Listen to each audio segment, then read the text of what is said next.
राय जी द्वारा विरचित 8वें शिक्षा पत्र का हमने प्रारंभ किया था, जिसमें 3 कारिका पर्यंत हमने भगवत शरणागति, विवेक और धैर्य के विषय में श्री हरिराय जी ने वर्णन किया। और शरणागति की जो दृढ़ता है वही भगवत कृपा का साधन है, ऐसा वर्णन आप यहाँ कर रहे हैं। अब चौथी कारिका से आगे अन्याश्रय के स्वरूप का और उसके फल में बाधक होने के संबंध में श्री हरिराय जी यहाँ आज्ञा कर रहे हैं। अन्याश्रयो महानेव बाधको भीयतां ततः तत्क्षणेनैव सच्चेतो विमुखं च विधास्यति। शब्दार्थ: अन्याश्रय महान ही बाधक है, तासो अन्याश्रय ते डरपनो। काहे ते जो जा क्षण अन्याश्रय भयो ता क्षण में ही सत्पुरुष के चित्त को निश्चय बहिर्मुख करेगो। टीका: ऊपर कहे जो विप्रयोग आरती ही साधन और फल दोऊ है, तहाँ अन्याश्रय बाधक है। सगरी आरती को दूरी करे, सगरे धर्म को नाश करे, ताते अन्याश्रय ते सदा डरपत रहनो। सो हारित स्मृति में कहे हैं, नान्यम देवम नमस्कुर्यात्, नान्यम देवम निरीक्षयेत्, नान्यत प्रसादमद्याच्य, नान्यदायतनम व्रजेत। शब्दार्थ: अन्य देव को नमस्कार न करनो, अन्य देव के दर्शन न करने, अन्य देव को प्रसाद ना ही खानो और अन्य देव के मंदिर में ना ही जानो इत्यादि स्मृति के वचन विचारी अन्य देव को देखने हूँ नाही, नमस्कार आदि न करे, प्रसाद कछु न ले और अन्य देव को आश्रय करे, ताको बहिर्मुख जानिए। अपने भाव की रक्षार्थ अपने मन ते वाको वेगी ही त्याग करे। काहे ते जो विमुख के एक क्षणहु संबंध ते दुर्बुद्धि उपजत है। सो श्री गोसाई जी विज्ञप्ति में कहे हैं, अहम अहंकुरंगी द्रग्भंगी संगीनांगी कृतोस्मियत अन्य संबंध गंधोपि कंधरामेव बाधते। जासों में मृग की दृष्टि सी चपल दृष्टि वाले व्रजभक्तन के संगी जो श्री कृष्ण तिनको अंगीकृत हों, तासों अन्य संबंध को गंधहु मेरी कंधरा को ही बाध करे है। यह वाक्यते भगवत भक्तन को अन्य संबंध या भांति बाधक है। ताते बहिर्मुख जीव को संग छोड़ी अपने भाव की रक्षा करे, यह निश्चय सिद्धांत है। तो श्री हरिराय जी यहाँ अन्याश्रय के स्वरूप की स्पष्टता कर रहे हैं कि अन्य देवताओं के संबंध में, क्योंकि प्रारंभिक जो खासकर हमारी साधन की अवस्था होती है, जब हमारा चित्त भगवान में दृढ़ नहीं हुआ होता है या भगवत महात्म्य का ज्ञान आदि हमारे चित्त में स्पष्ट नहीं होता है, उस अवस्था में बहुत छोटा सा भी किसी अन्य देवता के संबंध का जो प्रभाव है वो हमारे चित्त के ऊपर पड़ सकता है। इसलिए अन्याश्रय को जो है वो सर्वथा प्रारंभिक अवस्था में बहुत कड़काई से उस विषय का निषेध किया गया है। और फिर सर्वदा ही, जैसा श्री महाप्रभु जी आज्ञा कर रहे हैं, कुछ आपवादिक स्थितियों को छोड़कर, जहां उन देवताओं के संबंध में तीर्थों में यदि हमारा जाना हो तो तीर्थ के देवता का हमें समादर करना चाहिए और उन्हें भगवत स्मरण कर लेना चाहिए। ऐसी आज्ञा जो श्री महाप्रभु जी देते हैं, उन आपवादिक स्थितियों को छोड़कर किसी भी अन्य देव के स्थान पर स्वतः गमन करना, अर्थात सामने चलकर जाना, उनसे कुछ मांगना, उनके पूजा अर्चन आदि में इन्वॉल्व होना या उनका प्रसाद ग्रहण करना, ये सब अन्याश्रय के रूप में माना गया है, जो संप्रदाय में सर्वथा निषिद्ध है। और इन सब व्यवहारों को ज्यादा कड़काई से रोकने का कारण ये है कि इसका जो प्रारंभ है वो थोड़े से होता है, फिर उन सब विषयों में हमारे मन में कोई ग्लानि नहीं रह जाती है। जो भी पारिवारिक हो या सामाजिक हो, ऐसे सब जो भी व्यवहारों के नाम पर यदि हम अन्य देवताओं के स्थानों पर बार बार जाते रहें या उनके पूजा अर्चना आदि या उत्सवों के अंदर हम सम्मिलित होते रहें, तो कुछ समय के बाद या हमें देखकर हमारी आगे की जनरेशन या परिवार के जो अन्य लोग हैं, उन लोगों के चित्त में ये सब स्थितियां सामान्य हो जाती हैं और उनसे ये स्थितियों का प्रभाव जो है वो हमारे मन के ऊपर पड़ने लग जाता है। इसलिए कुछ शॉर्ट टर्म इसकी इफेक्ट्स हमें तुरंत नहीं दिखाई देते, पर लॉन्ग टर्म इश्यूज जो है वो भक्ति मार्गीय भावों में बाधक सिद्ध हो सकते हैं। इसलिए यहाँ जो स्मृति वाक्य को उद्धृत किया गया है वहां बहुत स्पष्ट शब्दों में इसका वर्णन किया है। और आगे भी जो श्री गोसाई जी का वाक्य है वहां श्री गोसाई जी भी ये आज्ञा कर रहे हैं कि हमने जब भगवत समर्पण किया हो या प्रभु के प्रति अपने आप को पूरी तरीके से समर्पित कर दिया हो, तब अन्य जो व्यक्ति हैं उनके प्रति क्या हमारे चित्त में थोड़ा सा भी जो हमारा गंध मात्र का भी जो संग है, वो जैसे पतिव्रता स्त्री के लिए पाप रूप सिद्ध होता है, उसी प्रकार से हमारे भी चित्त में यदि ऐसा कोई लेश मात्र विचार भी कभी आ जाए तो उससे हमारा भगवान के साथ का जो संबंध है वो बाधित हो जाता है, हो सकता है। इसलिए यहाँ उसकी दोष रूपता का वर्णन करते हुए अन्याश्रय को भगवत धर्म में बाधक के रूप में समझा रहे हैं। कुछ पूछना है?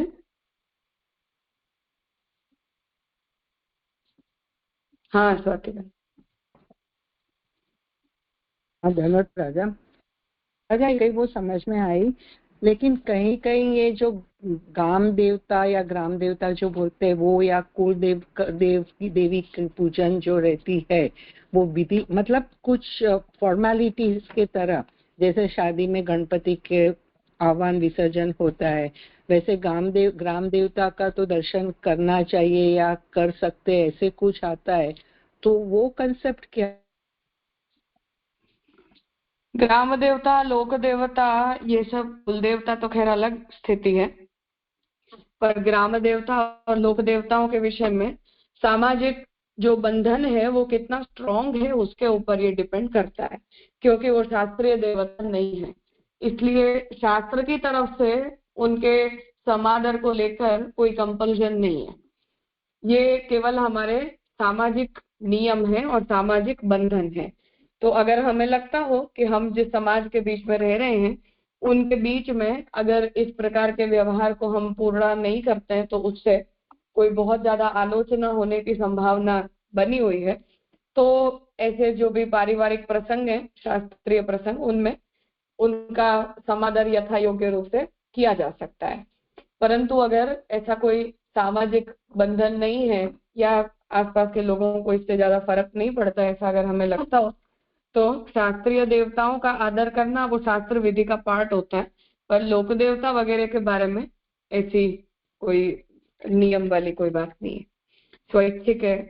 अगर सामाजिक ऐसा हो तो किया जा सकता है, न भी करें तो कोई उससे शास्त्रापराध नहीं होता है। और जो राजा ये शादी वगैरह में जो ग्रह शांति वगैरह रहता है वो अन्याय तो नहीं रहता है, लेकिन वो नहीं करना चाहिए, करना चाहिए नहीं, जो शास्त्रीय विधि के अंतर्गत जितने भी कर्म हैं उनको लेकर कोई संशय का प्रश्न नहीं, वो सब तो यथा योग्य काल में उनका निर्वाह करना वो वर्णाश्रम धर्म के अंतर्गत आता है।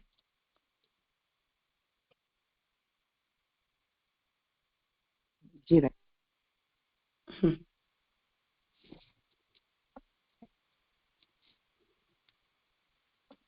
मेरे मन में ऐसी भाव। हाँ बोलो नितिन भाई। राजा सॉरी, मैं यही संदर्भ में कह रहा था कि अपनी सांप्रदायिक परंपरा इतनी सुंदर है कि ये जो शास्त्रीय वगैरह कर्म करते हैं उसमें हमारी भावना और संकल्प ऐसा रहता है कि गोपीजन वल्लभ प्रीति अर्थ, तो वो भी वो शास्त्रीय कर्म भी वहाँ ठाकुर जी को समर्पित हो जाते हैं। हाँ बिल्कुल जी राजा। हाँ राजा, दंडवत प्रणाम। जो शादी के बाद कुलदेवी को जो होती है ना विधि, के कुलदेवी के पास जाके वहाँ कुछ विधि करवाते हैं, वो तो वो कंपल्सरी कि हम नहीं करे तो भी चलता है, ऐसा कुछ होता है? चलता है, क्योंकि ये सब शास्त्रीय आचार नहीं है, लोकाचार हैं केवल। कुलाचार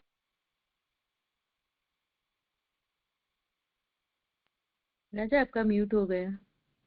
हाँ, उन सब ऐसे सब जो व्यवहार हैं वो शास्त्रीय विधि के आगे कंपलसरी नहीं है। शास्त्र विधि का उल्लंघन करने पर दोष होता है। लोकाचार कुलाचार है, उससे केवल लोक निंदा होती है। तो लोक निंदा को हम अवॉइड करना चाहते हैं, इसलिए हम उन सब धर्मों का निर्वाह सामाजिक बंधन हो उन परिस्थितियों में कर देते हैं। परंतु ऐसी अगर कोई आवश्यकता नहीं है तो उन्हें छोड़ देना चाहिए। यानी वो शास्त्रीय विधि नहीं है ना, कुल देवी को हाँ बिल्कुल, जने को वो कपल को। हाँ अच्छा, हाँ हाँ राजा। राजा, ये एक प्रश्न ये भी होता है कि ये जो सब कुल देवता, ग्राम देवता, कुल देवी, जिस तरह जैसे आपने समझा है कि लोकाचार और सामाजिक व्यवस्था के अंतर्गत, पर इसका कोई ऐसा इतिहास ऐसा कुछ है यानी means is it I mean related to और वर्णाश्रम व्यवस्था है, वो किस तरह आ गया समाज में? यानी कभी ऐसा लगे कि इतने सारे यहाँ पे कंसेप्ट और जैसे अभी जैसे हमको बताते कि कली में श्रद्धा तो मीन की तरफ पिघल रही है और इतनी श्रद्धा है, तो ये क्या यानी हर और अलग अलग मीन्स जैसे कभी कोई लोग अपने को भी आश्चर्य हो जाए कि इतने देवता है वो, तो क्या ऐसा कोई ऐसा हो जाता है ये? क्योंकि एक तो ये बात ऐसी है कि जैसे अपने यहाँ का हम उदाहरण देख लें कि हम अगर अपने संप्रदाय की बात देखें तो ये बैठक जी को लेकर अपनी जो व्यवस्था है, उसे जो भी इतिहास हमें उपलब्ध है उस हिसाब से गोकुलनाथ जी ने श्री गोसाई जी के स्थान को प्रकट किया था। जब ऐसे किसी स्थान पर आप पधारे थे, ज्यादा करके यहाँ गोधरा की ही बात है, तो राणा व्यास के घर में आप पधारे थे और वहां आपने श्री महाप्रभु जी के स्थान को आपने आइडेंटिफाई किया था।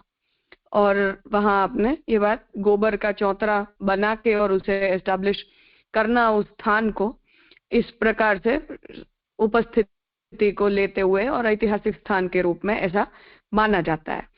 अब ये और गोकुलनाथ जी ने वहां इस बात को स्पष्ट कहा कि अब इनके बराबर हम में से और कोई भी नहीं है।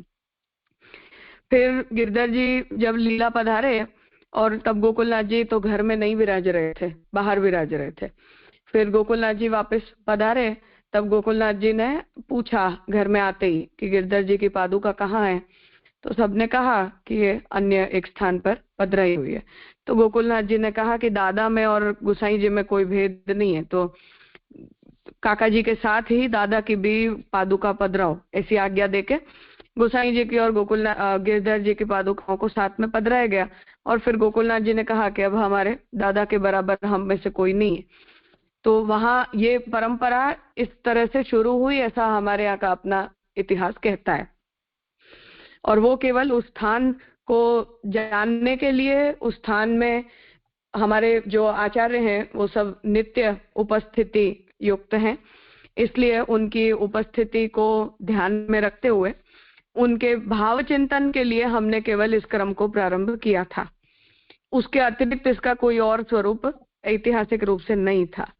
पर अब हम सब जानते हैं कि ये सब बढ़ते बढ़ते कहाँ तक आ चुका है। और ऐसे अपने कितने ही पूर्वजों के भी जो स्थान है, फिर वो उनकी भी बैठकें बन गई। मतलब 7 बालक तक के लिए भी एक बार वो ठीक है, परंतु जैसे जैसे जिनके भी महात्म्य का हमें बोध होता है, ऐसे ऐसे वो सब परंपराएं बनती जाती हैं। तो 4 जनरेशन तक हुआ, फिर अब हमें हरिराय जी के महात्म्य का बोध हुआ तो उनके भी स्थान को हमने रिकॉग्नाइज कर लिया। फिर वहां की जो सेवा है वो इतने तक थी कि केवल दूधगर फल आदि भोग पधराए जाएं और अंगवस्त्र किया जाए और झारी भर के और क्रम को संपन्न किया जाए। फिर वहां से बढ़ते बढ़ते कहाँ तक आ गया। अब हम देखते हैं कि जितना हम ठाकुर जी के साथ जितना भी सेवा का उपचार करते हैं वो सारा की सारा उपचार बैठक जियों के अंदर भी हो जाता है। तो अब ये चीजें जैसे अपने यहाँ ये भावातिरेक है, समादर है, आदर की भावना है और उनकी कुछ नित्य उपस्थिति को जानने की एक प्रक्रिया है। तो ये जैसे ऐसे हो जाता है, ऐसे सर्वत्र हो जाता है। और जहां जहां भी जैसे समाधि स्थापित की जाती है, जो सन्यासी होते हैं उनकी, फिर वो जितनी भी समाधि है उन सबको भी पूजा जाता है, सब समाधियों की अर्चना होती है। क्योंकि ये जितने भी लोग सन्यास आश्रम में समाधिस्थ होते हैं उन सबको तो मुक्ति मिली है, उनका कैवल्य हुआ है, ये हमारा अपने यहाँ का स्पष्ट सिद्धांत है। तो रामानुज संप्रदाय में भी समाधि अर्चन होता है, मध्व संप्रदाय में भी समाधि अर्चन होता है, रामानंद संप्रदाय में भी होता है, और चैतन्य संप्रदाय में भी होता है, जो भी सन्यासी होते हैं उन सब का। तब ये ऐसे जैसे ये यति होते हैं, वो फिर हमारे परिवार के हों या हमारे गांव के हों, हमसे बड़े हों, जिन लोगों ने भी कुछ अच्छा अपने जीवन में हासिल किया हो, उन सबको फिर देव रूप मान लिया जाता है, और फिर उनकी अर्चना पूजा वगैरह का जो क्रम है वो बढ़ते जाता है। पर उनके अंदर हमारे हृदय में ये हमारे बड़े हैं, हमारे आदरणीय हैं, उस प्रकार का हमारे हृदय में उनके लिए भाव होता है। तो ये जो भी बड़ों को जैसे हम प्रणाम करने के लिए जाते हैं, उस प्रकार से ये सब प्रणाम करने के ये सब भाव हैं। और पूजा अर्चना ये अपने यहाँ हमेशा केवल भक्ति भाव पूर्वक होती हो या उनमें देव बुद्धि करके होती हो, ऐसा अपने यहाँ पूजा अर्चना का कोई नियम नहीं है। हम गुरु की भी पूजा करते हैं, अतिथि की भी पूजा करते हैं, यति की भी पूजा करते हैं, गाय की भी पूजा करते हैं, तो उनमें हम देव भाव देखने लग जाते हैं। बस ऐसे सब इतिहास क्रमों में ये सब डेवलप होने लग जाता है। हमारे कच्छ में भी जो लोगों ने शहीद हुए थे एक युद्ध के अंदर, उन सब शहीदों की भी समाधि बनी हुई है, और वो सब शहीदों के उस समाधि की भी पूजा होती है। तो वो वहां के ग्राम देवता, लोक देवता के रूप में उनकी मान्यता है। तो ये बस ऐसे सब ये क्रम बनते जाते हैं, और वो शुरुआत उसकी एक छोटे आदर भाव को दिखाने के लिए की गई होती है, पर फिर वो आगे बढ़ के और उसका स्वरूप ज्यादा बड़ा हो जाता है। फिर लोगों के अनुभव और श्रद्धा और ये सब उसमें ऐड होते जाते हैं विद टाइम। सही बात है, अच्छे समझाया आपने। क्योंकि जय ने भी एक बार समझाया था मंगलवार क्लास में कि भाई ये जो बाकी के जो मंदिर है, यानी आजकल जो बनते जगह जगह पे, जो शास्त्र के हिसाब से प्राण प्रतिष्ठा नहीं होती, वो मंदिर ही नहीं कहलाता है। तो आश्चर्य होता है कि भाई इतने देवता, और हाँ, तो आपने अच्छा समझाया कि भाई वो देव देव देव समान ऐसे उनके आदर और नित्य उपस्थिति से और श्रद्धा और भाव के प्रतीक रूप बन गए। पर वो जैसे अब ये बैठक है, जाति बैठक की तरह अपने यहाँ गादी जी का भी क्रम है। तो जितने भी घरों में जो भी वल्लभ वंशज के आगे कोई जनरेशन नहीं होती थी, मतलब बच्चे पुत्र नहीं होते थे, उन लोगों की गादी जी स्थापित की जाती थी, मतलब बैठक जैसा स्ट्रक्चर। और वो गादी जी इस भाव से स्थापित की जाती थी कि साक्षात गुरु की उपस्थिति मानो उस परिवार में या उस घर के अंदर न रह जाए, तो उस स्थान को मैं गुरु भाव करना। हमारे यहाँ मांडवी में फिर बड़े दादी जी गादी जी के आगे, बड़े ताजी की गादी जी के आगे बिठा के और कुछ वैष्णवों को ब्रह्म संबंध देते थे, ऐसा अपने यहाँ का भी इतिहास है। और सब वैष्णव लोग वहीं गादी जी में दंडवत करके पाठ करके और चले जाते थे। अब वो क्रम जब तक निभ रहा था तब तक ठीक है, पर फिर गादी जी कितनी हो, 1 2 4 6 8, और उन्हें फिर संभालना, उनकी सेवा आदि जो भी, मतलब वस्त्र कम से कम बदलो, सफाई हो जाए उस स्थान की, इतना जो बेसिक है उतना भी करने के लिए व्यक्ति परिवार आदि के अंदर जब तक सामर्थ्य होता है तब तक होता है, नहीं रह जाता है तब नहीं कर सकते। तो ये जहां भी वो अतिरेक हो जाता है ना, ये उन प्रकार की सब स्थितियां हैं। सही बात है जी। जैसे जाति के बारे में हो गया ना, अपनो डीप रूटेड पूरे अपनी साइकोलॉजी में और समाज व्यवस्था में, ऐसे ये कुल देवी और तुम्हारे कुल देवता कौन से, लोग अपने प्रोफाइल में लिखते, गोत्र लिखे हो तो समझ में आ जाए कि भाई चलो कौन ऋषि के और कैसे आचार्य के हम वंशज है। पर ये कुल देवता और कुल देवी और ग्राम देवता तो प्रोफाइल में तो उनकी एक पहचान, और वो उसमें लोग शादी करते हैं उसमें भी वो मिलाते हैं दूसरी सब उसमें, तो बहुत उसके डीप रूटेड हो गया, तो कंफ्यूजन हो जाता है। जो जयश्री बहन ने पूछा ना कि समझना क्या कंसेप्चुअली क्या है, क्या एग्जैक्टली, अच्छा समझा जाए किस तरह वो उद्भव हो गया हो। सही बात है। एक मिनट राजा, और ये गुसाई जी की विज्ञप्ति जो कही ना आपने, वहां में सेकंड सेंटेंस जो है कि अन्य संबंध, मेरे पास गुजराती बुक है, तो अन्य સંબંધની ગંધ પણ કંધરા ગરદનને જ बात करे छे। तो ये समझ में नहीं आयो कि अन्य संबंधनी गंध, तो उसकी स्मेल भी नहीं आनी चाहिए। लेकिन कंधरा और गर्दन ने बात करे चले, नेक को, गले को नहीं, हमारे हृदय का जो भाव है उस भाव को वो बाधित करता है। अच्छा, ओके ओके, क्लियर क्लियर।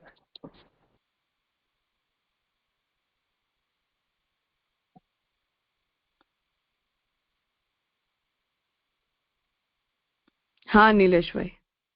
हाँ जी जी, यही प्रसंग को आगे बढ़ाते हुए, जैसे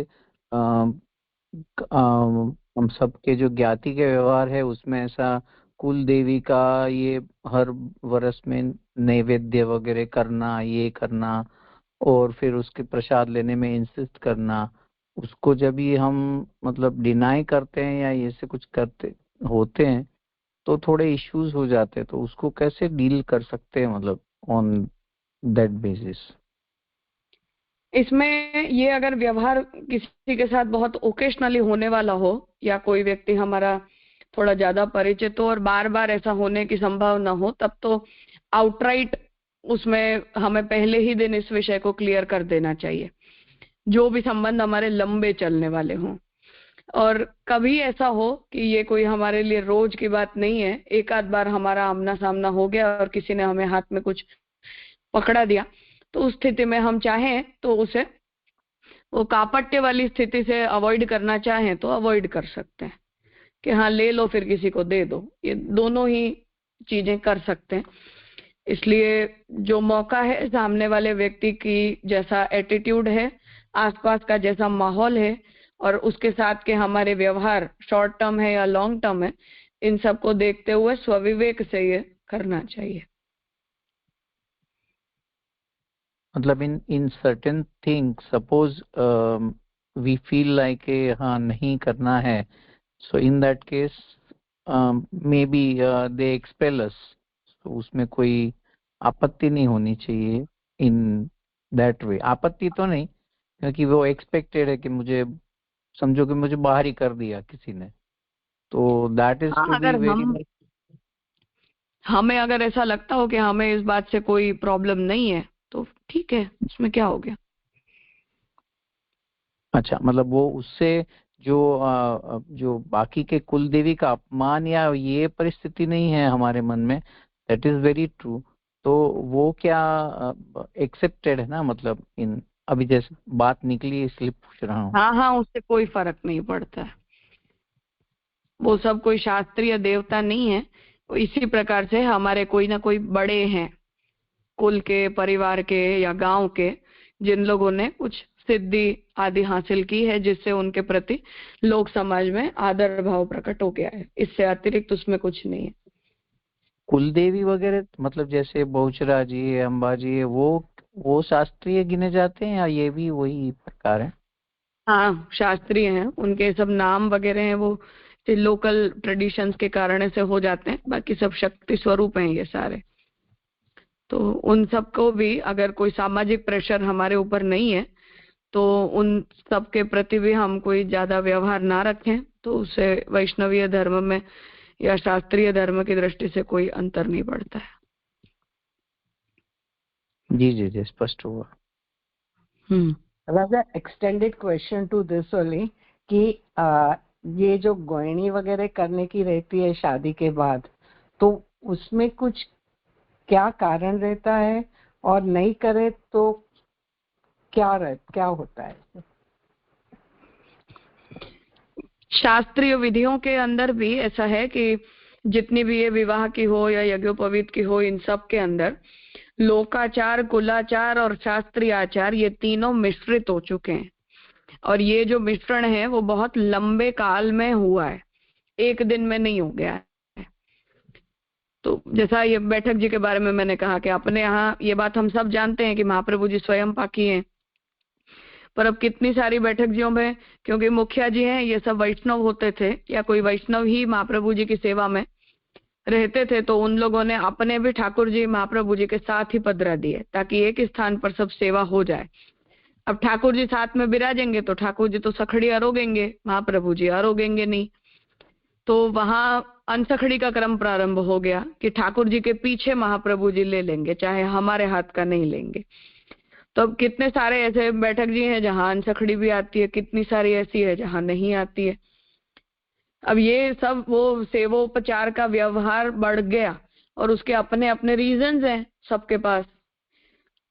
तो ये सब जब हो जाता है तो एक लंबे समय के बाद फिर हमारे मन में इस बारे में कोई स्पष्टता नहीं रह जाती है कि पहले कैसा था और अब कितने सालों में ये परिवर्तन आ गया है। इसलिए शास्त्र में, स्मृति में भी ऐसा कहा जाता है कि बहुत लंबे काल के जो लोकाचार कुलाचार होते हैं उन सब का समादर शास्त्रीय आचारों के समान ही किया जाता है, उन्हें उनसे अलग नहीं किया जाता है। इसलिए शास्त्रीय कर्म के अंतर्गत ऐसे जो भी लोकाचार कुलाचार हैं उन सब का निर्वाह अगर हम कर देते हैं कर्म के अंतर्गत, स्वतंत्र रूप से नहीं, तो उसमें कोई बहुत आपत्ति वाली बात तो ऐसा मुझे नहीं लगता है। जी राजा, ओके।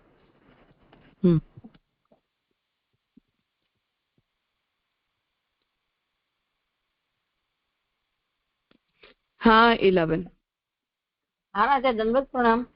राजा, आपने ग्रह शांति वाला जो चंद भाई ने प्रश्न किया कि ग्रह शांति सब कुछ करना चाहिए, तो ग्रह शांति तो पुष्टि जीव के लिए के वैष्णव के लिए तो अन्याश्रयी होगा नहीं? तो नहीं, जब शास्त्रीय कर्म के अंतर्गत की जाती है तो वो अन्याश्रय नहीं होता है। स्वतंत्र रूप से अगर हम सकाम बुद्धि से करते हैं तो अन्याश्रय होता है। राजा, कैसे पता चलता है कि शास्त्रीय है और ऐसे है? तो ये पता तो नहीं चलता है, तो वर्षों से चलती आती है, तो ये नियम तो सब लोग करते हैं देखा देखी में। नहीं, विवाह के अंतर्गत, यज्ञोपवीत के अंतर्गत, वास्तु कर्म के अंतर्गत इन सब में ग्रह शांति का कर्म होता ही है और वो किया ही जाता है। इसके अतिरिक्त कोई व्यक्ति स्वतंत्र करे तब वो अन्याश्रय होता है। ठीक है, तो वो ग्रह शांति जो कोई शादी हो तो ग्रह शांति करे वैष्णव, तो अन्याश्रय नहीं होता है। ठीक, हाँ, नहीं होता है, नहीं होता है। ठीक है। हमारी उसके अंदर अब कोई सकाम बुद्धि है या हमारे मन में कोई उल्टा सीधा विचार है उस कर्म के पीछे, तब वो व्यक्तिगत रूप से अन्याश्रय हो सकता है। बाकी निष्काम बुद्धि से कर्म के अंतर्गत शास्त्र के आदर के रूप में किया गया हो तो उसमें कोई आपत्ति वाली बात नहीं। અને રાજા, બીજો એક પ્રશ્ન હતો કે અત્યારે કોઈના ઘરમાં મહાપ્રભુજીની સેવા બિરાજી રહી છે, ઠાકોરજીની પણ બિરાજી રહી છે, બંનેની સેવા સાથે થઈ રહી, તો મહાપ્રભુજી તો વૈષ્ણવના ઘરની સખડી આરોપતા નહીં, તો અને બધું वो दोनों साथ में करते हैं, तो कैसे हो जाता है? सब कुछ करना चाहिए? आदर्श रूप से तो करना ही नहीं चाहिए, आदर्श रूप से करना ही नहीं चाहिए। ठाकुर जी विराजते हैं वहां महाप्रभु जी विराजते ही हैं, उसमें कोई उन्हें अलग से पधराने की कोई आवश्यकता ही नहीं होती है। विराज भी रहे हो तो जैसे हमारे यहाँ हस्ताक्षर जी, पादुका जी वगैरह विराजते हैं तो फिर उनके विराजने का स्थान ठाकुर जी से अलग होता है। ठाकुर जी के साथ एक सिंहासन पर नहीं विराजते हैं, अलग सिंहासन पर पधराए जाते हैं।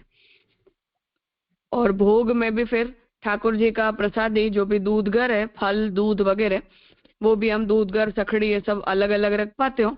तो ठाकुर जी के आरोगने के बाद ठाकुर जी का जो प्रसादी दूधगर है वो महाप्रभु जी को भोग धरना चाहिए। साथ साथ में दोनों की एक ही सिंहासन पर पधरा कर सेवा करना ये अपने यहाँ की मर्यादा के अनुरूप नहीं है। जी राजा, प्रणाम।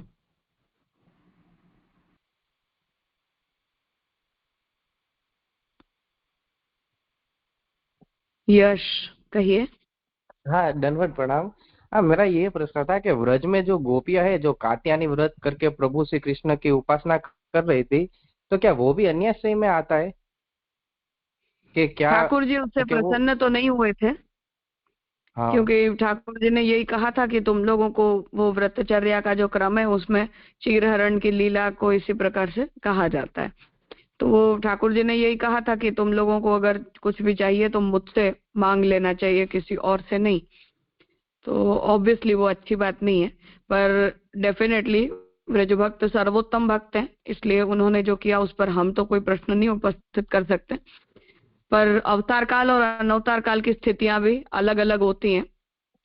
अवतारकालीन जो स्थिति है उसमें ये सब भगवान के अपनी इच्छा और अपने मार्गदर्शन में सब कुछ होता है। जो अनवतार काल की स्थिति है उसके अंदर हम जिस संप्रदाय से दीक्षित होते हैं उस संप्रदाय की परंपरा के अनुसार सब कुछ होता है। तो वो दोनों थोड़ी सी अलग अलग स्थितियां हैं, अलग अलग चीजें हैं, इसलिए इस तरह से उन्हें सोचना चाहिए हमें। धन्यवाद प्रणाम।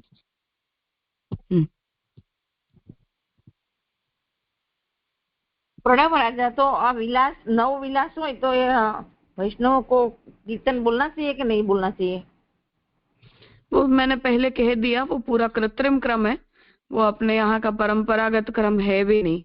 अपने संप्रदाय में उसे बाद में किसी ने अपनी स्वतंत्र भावना से जोड़ दिया है, इसलिए उस क्रम को छोड़ देना चाहिए हमें। प्रणाम राजा। जगदीश जी दंडवत प्रणाम जी। हाँ दंडवत प्रणाम जी। ये दो जिज्ञासा थी। पहला तो जी कि ये अभी आपने बताया ना जो कंदरा में इबादत है, तो कंदरा का अर्थ मेरे को स्पष्ट नहीं हुआ। जो स्वाति जी ने पूछा वो शायद कुछ नेटवर्क का आ रहा था, पता नहीं क्या उसका अर्थ था। हमारे भगवत भाव को बाधित करता है, हमारे स्वरूप को, हमारे स्थान को बाधित करता है। अच्छा, माने जो अन्य संबंध की जो गंध है वो। हाँ वो। अच्छा जी।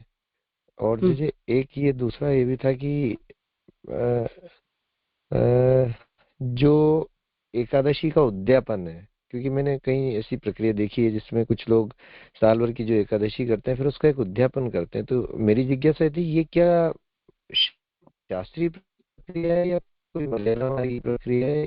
किस प्रकार से इसका उल्लेख है, मतलब अथवा ये कोई लोकाचार या कुछ इस तरह की प्रक्रिया है? हाँ, शास्त्रीय क्रम है ऐसा, लेकिन ये अपने संप्रदाय में फॉलो नहीं किया जाता है, क्योंकि अपन तो केवल भक्तिवर्धन की भावना से एकादशी का व्रत करते हैं, उसका और कोई प्रयोजन अपने यहाँ नहीं है।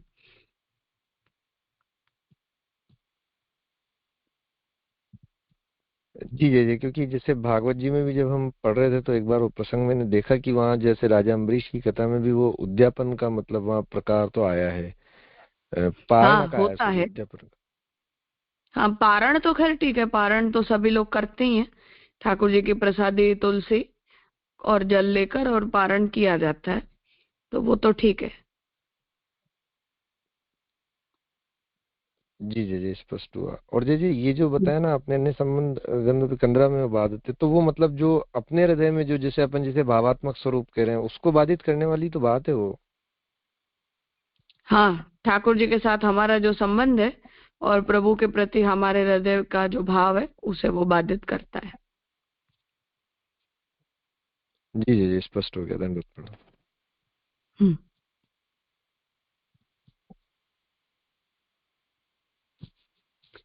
ठीक है, तो आज का विषय यहाँ रखते हैं, आगे हम नेक्स्ट वीक कंटिन्यू करेंगे।